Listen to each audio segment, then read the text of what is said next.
শুভরাত্রি শুভকামনা রইল সকল বন্ধুদের জন্য। আজকে রাত্রের আয়োজনে থাকছে গরুর মাংসের বোনা। এখানে আমি ফ্রেশ রানের মাংস নিলাম, হাড় ছাড়া। এবার আমি পেঁয়াজ কুচি, রসুন দিয়ে দিলাম আস্ত। এবার গরম মশলা দিলাম, তেজপাতা দিলাম।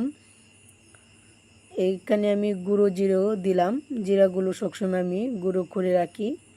এই পরিমাণ মতো আদা দিয়ে দিলাম, আদার পরিমাণটা একটু বেশি দিতে হয়। এবার আমি গুঁড়া মশলাগুলো পরিমাণ মতো দিয়ে দিচ্ছি, মরিচ, হলুদ, ধনিয়া।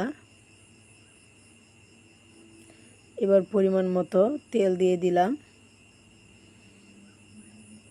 ভালো করে মাখিয়ে নিব, কিছুক্ষণ রেখে দিলাম। এবার আমি মাটির চুলায় বসিয়ে দিয়ে জাল করে নিব।